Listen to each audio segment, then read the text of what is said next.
American सैन्य इराणवर Venezuela सारखा strike करण्याची तयारी करत आहे। निकोलस मादुरोंना जसं त्यांच्या घरात जाऊन ताब्यात घेतलं तसंच सर्वोच्च नेते अयातुल्ला खोमेनीचं अपहरण करण्याचा प्लॅन आहे। पाहूयात या रिपोर्टमध्ये। मादुरोंनंतर आता खोमेनींचं अपहरण।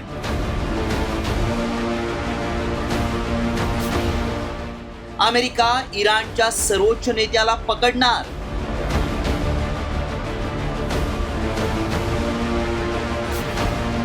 थेट खोमेनींच्या बंकरमध्ये अमेरिकन सैन्य घुसणार।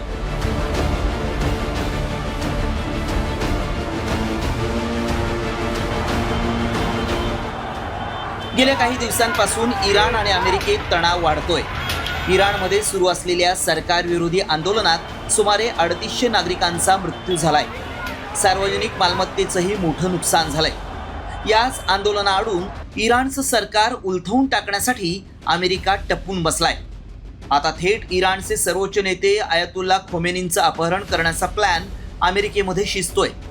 व्हेनेझुएलाचे माजी अध्यक्ष निकोलस मादुरो यांना जसं थेट त्यांच्या घरात जाऊन ताब्यात घेतलं, अगदी तशीच रणनीती अमेरिकेनं आखली आहे।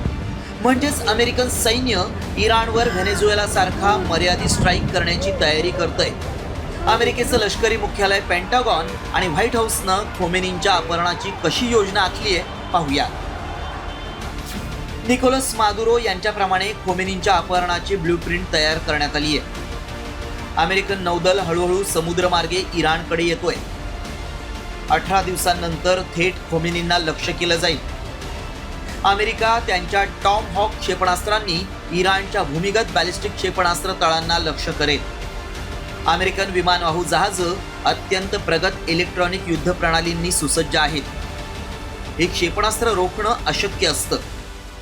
त्यानंतर अमेरिकेचे डेल्टा फोर्स थेट खोमेनींच्या बंकरमध्ये प्रवेश करतील। इराणवर थेट हल्ला केल्यानं काही साध्य होणार नाही याची जाणीव डोनाल्ड ट्रम्प यांना आहे। संरक्षण तज्ज्ञांच्या मते उलट अमेरिकेच्या हल्ल्यामुळे खोमेनींना देशांतर्गत मोठा पाठिंबा मिळू शकतो। हल्ला झालाच तर तेहरानसह संपूर्ण देशात राष्ट्रवाद पेटू शकतो। इराण समर्थक राष्ट्रही आक्रमक होण्याची शक्यता आहे। या संघर्षातून ट्रम्प यांना बाहेर पडणं कठीण होईल। म्हणूनच अमेरिकेनं इराणवर मर्यादित स्ट्राईक करण्याची योजना आखली आहे।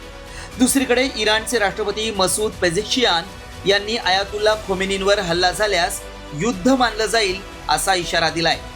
अशा स्थितीत व्हेनेझुएलाच्या मादुरोनंतर खोमेनींचंही अपहरण करण्यात अमेरिका यशस्वी होणार का?